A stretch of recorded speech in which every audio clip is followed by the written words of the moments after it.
welcome everybody to the Nioh 2 Beta Impressions. I am the Seventh Sword, and now it's time to delve right in. So I've played the original Nioh, and I'm a huge Dark Souls fan, and I've played a lot of the games that have been inspired by Dark Souls, so I consider myself to be pretty knowledgeable on the subject of third-person action games and the such. I really love third-person action games, especially when it's got stylish and flashy combat. I was a big fan of Ninja Gaiden when it came out, and that kind of thing. But it's nice to see this approach by Team Ninja. I enjoyed the original Nioh a lot. I feel like it did get a little much towards the end. The formula kind of wore down on you, repeating going to the same areas over again, just starting from a different location. And the overworld map is something that I don't really like in video games, when you just kind of select a mission. But regardless of all of that, I mean, those are small things that just kind of threw me off. They're all back here in Nioh 2, of course, because Nioh 2 is literally Nioh 2. So I mean, it's not a new IP anymore. We know exactly what we're getting. We're getting an upgraded Nioh 1. Now, is the upgrade enough? Personally, based off of what I've seen in the beta, I think it is. And there's a few indicators that show that it is early on. Because in this beta, you are given access to essentially the best moves from Nioh 1 very, very early on in the skill trees, which is a very, very positive sign, because if they're giving you those moves that early in this beta and towards the beginning of the main game when it comes out, that tells me they have a lot more to show once you get to Nioh 2's end game, which is a very, very, very exciting thing to think about, because Nioh 2 already has some pretty solid and flashy combat, because they changed the way the transformations worked from the first one.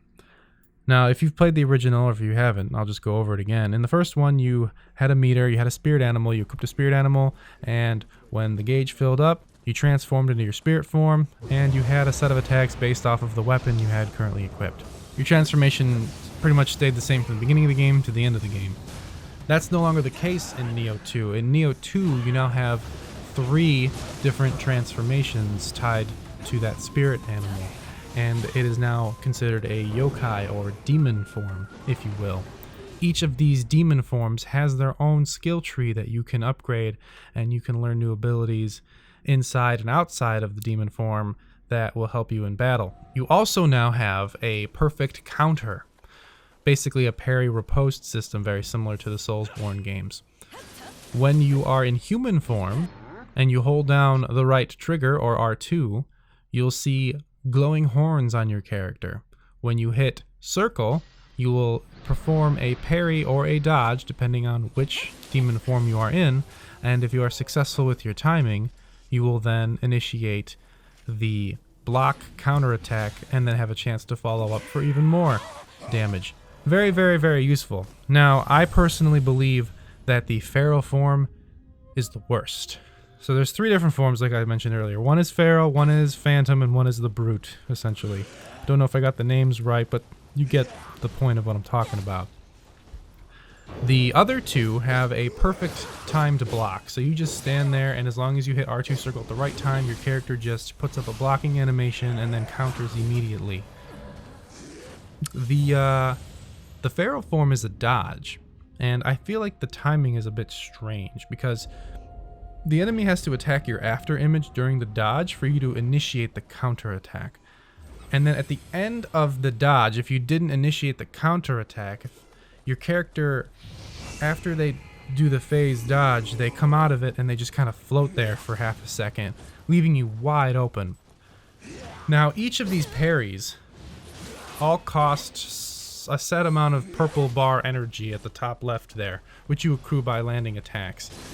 I think that they should just let you use that purple dodge over and over and over and over again until you're out of energy. It's your fault if you spammed it and didn't get it, but at least it gives you the opportunity to get out of it, because it's a dodge. You shouldn't just float there for a second after your dodge. So that kind of irks me, because I like the flashy teleports in games. Loved Final Fantasy 15 for that. Fantastic combat system. But in this one, I just hope they tweak it before it launches, and they just fix the timing of it. But so far, from what I've seen, the game is going to be very fun. I mean, if you enjoyed the original Nioh, then you're going to enjoy this. It's basically the same thing from Borderlands 2 to Borderlands 3. Just like Borderlands 3 is more Borderlands, Nioh 2 is more Nioh. It doesn't break the mold in any way. The graphics are basically exactly the same. They give you the same 3 options with the movie mode, the action mode, and the in-between. So I personally don't think that Nioh 1 to Nioh 2 is a massive leap. It's not like a huge upgrade. I think they do enough to warrant it being a sequel, but it's not Mass Effect 1 to Mass Effect 2. It is not that giant of a leap. It is not the reboot of God of War, for example. It is Nioh 2, and that is not a bad thing.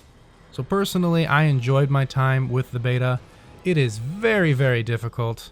I died quite a lot. It feels harder than the original Nioh because they know who their target audience is now, and they know their fan base, and they're able to basically challenge them a little bit more. And they also threw in a character creator, which is nice. It's always nice when you have the character creator. You can do a lot of cool things there, make it your own. But I mean, I'm looking forward to it. I'm gonna pick it up, so look out for Talk Gaming's review of Nioh once it hits stores in March next year. Thank you guys so much for watching, and I'll see you guys later.